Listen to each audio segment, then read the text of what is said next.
Good morning, Aotearoa. It's October 17 and I'm Zoe George, and this is The Podium. Sports news, but not as you know it from Stuff.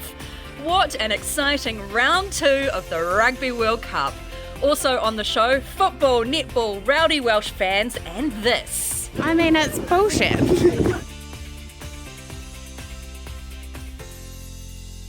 Round 2 of the Rugby World Cup kicked off with a scare and 2 red cards for Australia against Scotland.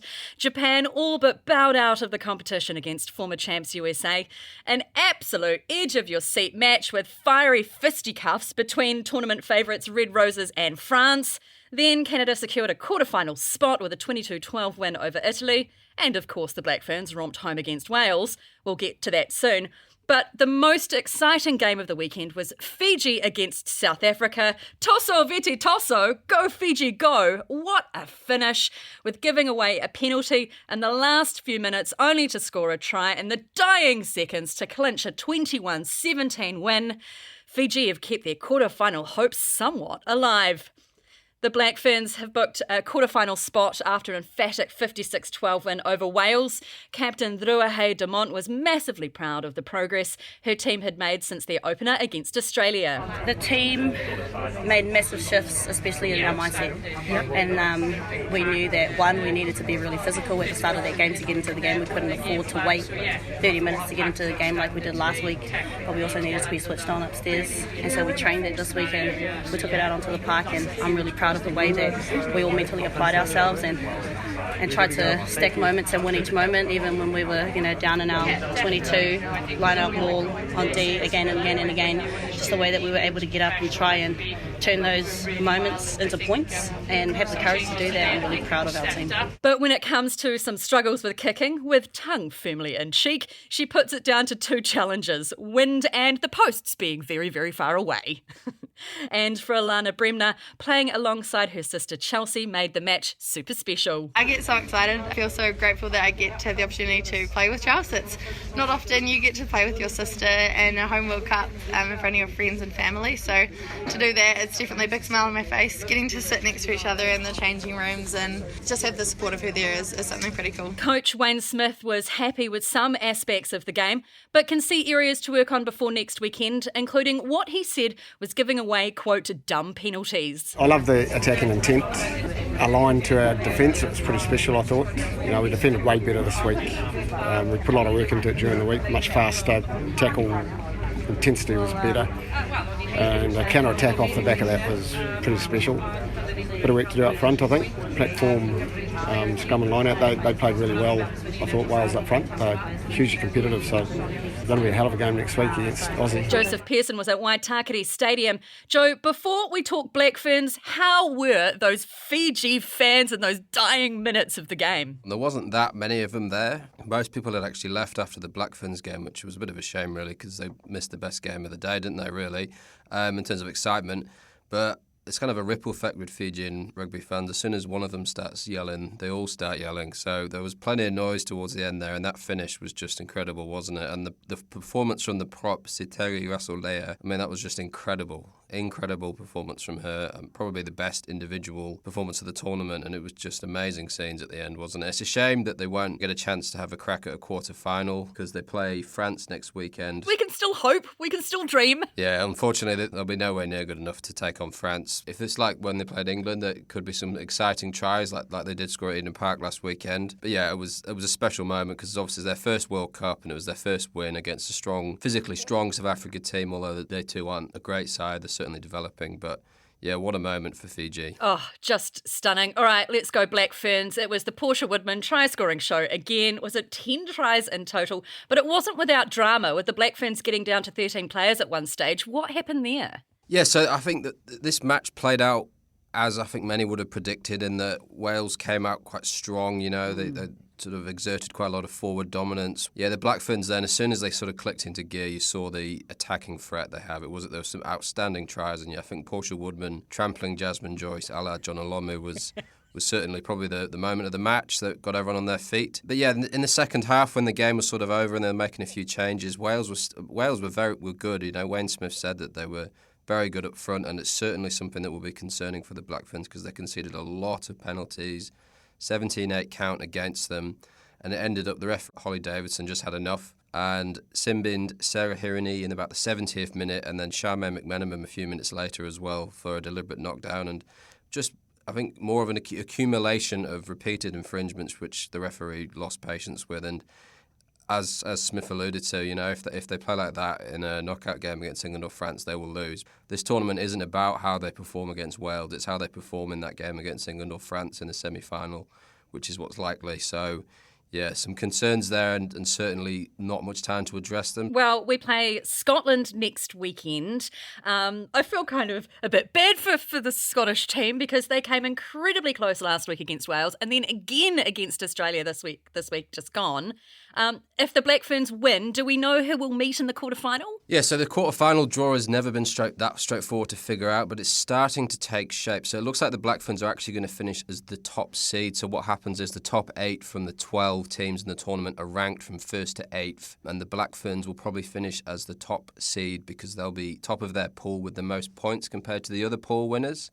And that bonus point that England didn't get against France in their win was significant in that respect. So at this stage, it looks like the Black Ferns will play either Wales again or USA in the quarterfinals. However, these matches over the weekend will clearly have a considerable say on the order. But yeah, it looks like the Black Ferns will finish top and play the 8th ranked team, which will be the second lowest third place team of the 3 pools, if that makes sense. It's a little bit confusing. It's not been straightforward to figure out from the off. I mean, I've tried to figure out the route to the final for the Black Ferns. But yeah, as it stands, Wales or USA. Okay, well, you talked about England versus France. England just too good with a 13-7 win over France. But there was not one, but 2 fights. Did you see that, Joe? Yeah, I'm all for it. Like we need these rivalries and and aggression and physicality. It really stokes up the spectacle. And look, I mean, we all love it, don't we? Anyone who watches rugby and sees a scrap, I mean, it's great, isn't it? But yeah, there's certainly. I think the French will be quite happy with how they performed in that game because they lost their two of their best players, Laure Sansou and Romain Manager, in the first 20 minutes, and they were still right in the game. That they shouldn't have been on the stats. They had hardly had any of the ball. Zoe Harrison, who was outstanding at 10 for England, just kicked the ball deep in their half, and they could never get out. But from nowhere, they scored a try, taking advantage of England's lack of taking their chances, and they almost had a chance to win it at the end. Not really, didn't have a clear-cut chance, and then England obviously won 13-7, holding on in the end. But yeah, it was a great, high-quality match, and Wayne Smith said afterwards that it was the centre of his evening on Saturday night as he went over to Graham Henry's house to watch it. Well, after the bruising match, Red Roses captain Sarah Hunter told Spark Sport after the game it was every bit as tough as she'd been expecting. We always knew it was going to be tough. We knew it was going to be a attritional battle.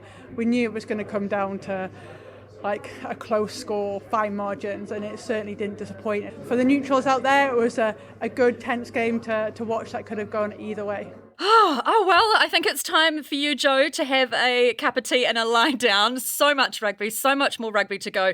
We'll catch you on Friday. All good, thank you. The Silver Ferns were back in action again this weekend, playing the Australian Diamonds in the second game of the Constellation Cup. Brendan Egan, kia ora. Kia ora, Zoe. How's it going? Not too bad. Do the Ferns have one hand on the trophy after yesterday's game? They definitely do, yeah. They 2 wins in New Zealand was huge for the Ferns and getting up that goal percentage. So Australia, they can still regain the trophy. I mean, if they can get 2 wins over there on Australia, they're going to have to rack up some large margins against the Ferns, but it's definitely advantage Ferns at the moment. What was the score yesterday, and how much do Australia have to beat us by to be able to get that trophy? It's a little bit fiddly because it's on goal percentage, but the Ferns won the first game by 8 and they won the second game by 4, so they're up plus 12. So basically the Diamonds, they're going to have to win both games and they're going to have to get their margin up. So, say two 6-goal wins, but it's a little bit fiddly with the goal percentage, so we'll have to leave it to the experts. But basically the Diamonds need to win and win well in Australia. Oh, so when are they playing next? So it's Wednesday night in Melbourne, and then the last game is on next Sunday night on the Gold Coast. Okay, all right. Well, we'll definitely chat to you again about that, and possibly good news for the Black Caps and Lockie Ferguson in time for the T20 World Cup. That's right, yeah. Some good reports here from Gary Stead after the match said that Ferguson did a bowling session just before the final, and apparently he looked like the Lockie of old and was ripping it down. So I'd imagine he'll play in the 2 warm-up games. Not too sure how many overs he'll bowl, but he'll definitely have a bowl. So that's good news for the Black Caps. And yeah, Gary Stead indicating that he'll be available and room to go in that first game against Australia on Saturday. Oh, bring it on. Thanks so much, Brendan. We look forward to chatting with you more. Cool, thanks, Zoe. And we're back into the football season. It was another edge-of-your-seat match with a 2-2 draw between the Phoenix and Mariners. Phil Rollo was at the Cake Tin last night. Kia ora, Phil. Hey, Zoe. More late drama for the Phoenix? Yeah, last weekend it was Adelaide scoring a late goal to snatch a draw, and this weekend it was the Phoenix. It went down to a corner in the 88th minute, which skimmed off a Mariners player's head and went through the goalkeeper's hands to secure a 2-2 draw. So, yeah, it was more late drama. Not ideal when you're trying to file a match report on full time.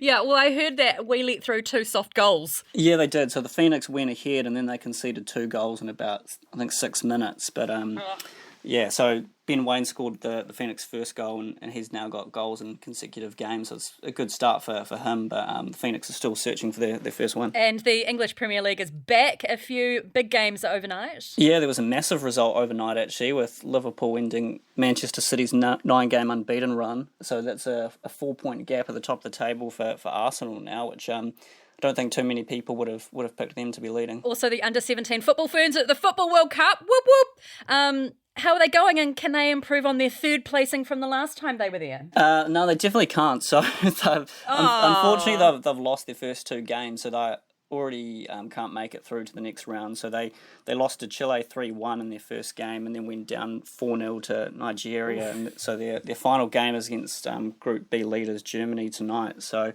yeah, it hasn't been the same. I haven't been able to replicate the success from 4 years ago when they got that bronze medal, which was New Zealand's best ever result at a Football World Cup. So yeah, early exit for the team this time. And before I let you go, any inside goss on who the new All Whites coach will be? No goss, but yeah, the interesting one is Phoenix coach Ufuk Talay has put his hand up to take on both jobs, which we saw Ricky Herbert do that for about 6 years when he actually took, during that period, it coincided with New Zealand going to the World Cup. So he reckons he could do both, but he says it's up to New Zealand football to contact him if they're interested. Well, keep us updated, and it's a huge week this week for FIFA Women's Football World Cup. We've got, the draw coming on Saturday, so we will be talking with you Friday. Exciting times ahead. Yep, sounds good. In other sports news from the weekend, Commonwealth Games cycling stars have made it to the podium at the UCI Track Cycling World Championships in Paris. Bryony Botha claimed silver in the 3,000-metre individual pursuit, her first ever world champ medal, and she did it after sustaining a punctured lung at the Commonwealth Games. Aaron Gate claimed the bronze in the 4-discipline Omnium competition with his 3rd world champ medal, and Corbin Strong claimed silver in the elimination race. In the MPC Rugby, Wellington booked a spot in the final with a 54-19 thrashing over Auckland. It's the first time Wellington has scored more than 50 points against Auckland, and they'll meet Canterbury in the final after the Cantabs beat Bay of Plenty 24-10. And in Heartland, South Canterbury is 1 game away from back-to-back Heartland Rugby Championship titles after a stunning 12-try demolition of King Country in Saturday's semi-final. They'll face Whanganui and Timaru next weekend in the final. White Fern Susie Bates scored an unbeaten 82 off 67 to set up a 17-run win over Adelaide Strikers in the WBBL. And in the Rugby League World Cup, the Kiwis beat Lebanon in their opening game 34-12.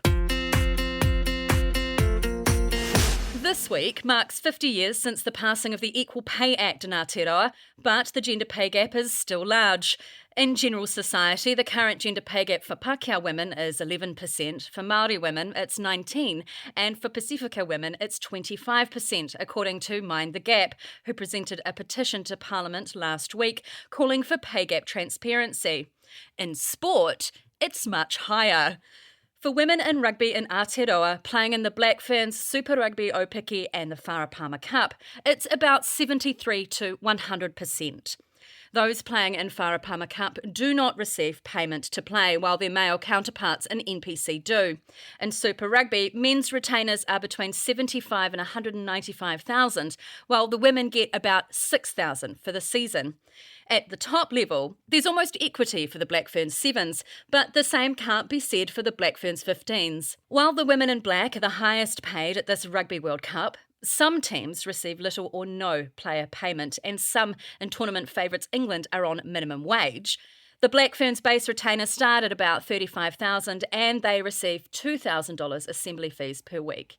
The All Blacks receive $7,500 per week in assembly fees, and the top players are earning over $1 million. I took those stats to the public and asked what do they think of them, and should the Black Ferns get paid the same to play? Well, it doesn't really add up when they're selling out Eden Park. If they can sell out Eden Park, then they can deserve to be paid the same. It's completely unfair, especially when lots of professional sportswomen have to have second jobs, where lots of professional sportsmen are just earning so much money. So I think it's just completely unfair. They are pulling in full stadiums, they've got all of the skills and more, and they deserve to be paid the same. I mean, it's bullshit. Quite frankly, I don't think that there's like a world where that should be a vibe at all. Ever. That's madness. Well, I think that any kind of underpayment, any kind of pay gap, any kind of gender or ethnic discrimination sends a message to that person that they're not valued or valuable. And I don't think that it's rocket science to say that it shouldn't be that way. Especially when you look at the turnout with the women's rugby game over the weekend. Like, you just can't argue that they don't bring in the spectators, therefore the advertisers, therefore the money. So instead of divvying it up to the men, give it to the women. How do we change it then? How do we get equal pay? You know, we've been talking about this for ages. You know, it's like sometimes I think, you know, we just talk and no action. So actually action. Someone has to step out and say, actually, this isn't right. And back themselves and have others back them as well. So where does this leave the drive to close the pay gap when it comes to men and women's rugby? We got the New Zealand Rugby Players Association Chief Executive Rob Nicol to come to answer a few questions. Importantly, that old chestnut, quote, women shouldn't be paid the same because commercially they don't bring in the crowds. That is fundamentally wrong in our books. Okay, so at the end of the day, the two things there, and you're in my job and you're going around all the players and you're saying, by the way, we're going to take a big chunk and allocate it to the women's game. And this is the point where Sevens weren't even in the Olympics. It's like, what? And it's like, guys, think ahead. Why is AIG? Why are Adidas? Why are these global brands going to touch rugby if it's just males? The argument they don't have commercial value is not correct. And in fact, I would argue your commercial value is massively eroded if you don't have both genders involved. You know, I think it's really important. So that's probably number one on the commercial value. It might be when the sponsor allocates their sponsorship, they might be still disproportionate depending on the age and stage and where it's at. But if you did a sponsorship of Sevens in New Zealand Rugby at the moment, how could you split that? Like, it might be, I suggest it would be the other way around at the moment. I don't agree that lack of commercial value. Look, we know the Black Ferns, if they play 3 test matches in a row, the chance of them selling out Eden Park and Wellington and Canterbury, it wouldn't happen at the moment. But one day it will. So commercially, I think they do have value. Yeah, 100%. And the other part that are really, and this is what actually got the male players in New Zealand kind of really focused in on this, is you can't just look at it like that. Like, if you are asking a player to turn up and train 5 days a week and work to a schedule that full-time coaches, full-time trainers, S&C, managers, everyone else is full-time, they're all getting paid, they've all got a mortgage, they've all got a house, and you're saying, oh, but the athletes, which is the Olympic sports, right, the athletes don't get paid a decent wage. Like, where are the values in that? It seems like there's one area which has managed to get pay equity across the line.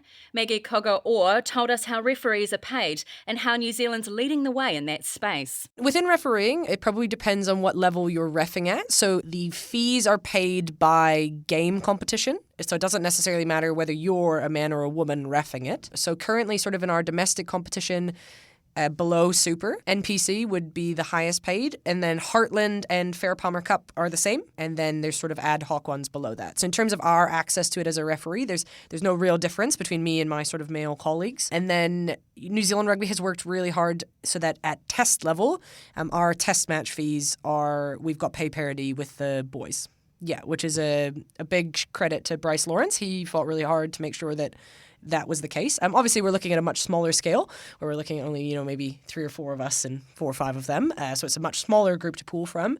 But that's certainly something that New Zealand is, to be honest, like leading the world in from just our domestic point of view. From speaking to some of my international colleagues here, that's certainly something that I think New Zealand has taken the lead in terms of something that they think is important within our refereeing space. Stuff's newest columnist and former elite rugby and rugby league player Hani Hirimi-Smiler told me other sports are ahead of rugby in terms of pay, but it also comes down to adequate resourcing of teams. When society gets to view our black ferns, our players as athletes, and that equal pay does come into it.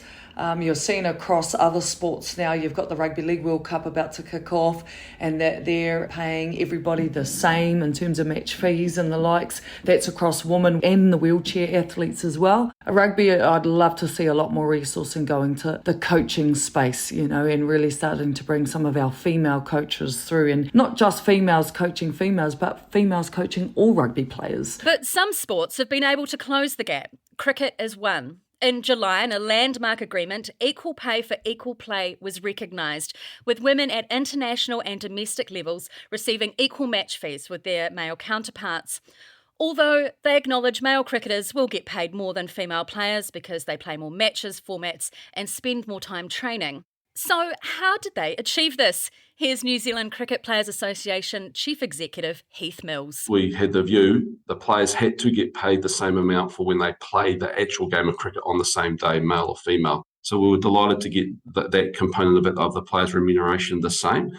But we also have insurance payments, retirement fund contributions, and also property right payments. So all our players put their IP rights into a trust, which we manage on their behalf, and that's part of the collective agreement, and they all get payments depending upon what promotions they do, the use of their image, and obviously it's weighted on the value of that as well. And rather than trying to work it out themselves, the Players Association took advice on how to even up the remuneration and based their negotiations on 7 principles. What we did early on was we went to a woman called Yolanda Beattie, who is a gender pay equity expert based out of Australia. She'd done a lot of work with some of the sports in that country, and she was awesome. We got her to give us some advice and talk to our members in the negotiating team, and she came up with a set of principles to work to, and that was what guided us. So, for instance, her overarching view is that pay equity is achieved when women and men earn the same remuneration for work of equal or comparable value. So that comparable value part was important in the professional sporting context. The debate over equal pay when it comes to the Black Ferns and the All Blacks is pretty straightforward if you ask employment lawyer and Stuff columnist Susan Hornsby-Gallick. She told me there are 2 questions to be answered under the Equal Pay Act. Are the players doing pretty much the same job using the same skills? And are the conditions substantially similar? So if you look at both of those questions, I think there is a real case to answer that actually these girls are performing the same job, they're performing it under similar conditions of employment and therefore are entitled to equal pay. This should be recognised by New Zealand Rugby. It's time for us to hold their feet to the flame and really look seriously at whether the Black Ferns should be paid on an equal basis to the All Blacks. And that's the Podium for October 17. I'm Zoe George, and on behalf of our guests this week, producer Jono Williams and Philippa Tully and audio editor Connor Scott, thanks for listening. You can get in touch with us now via email thepodium@stuff.co.nz and listen at stuff.co.nz/podcasts or wherever you get your podcasts from. We'll catch you Friday. Until then, ngā mihi, go well.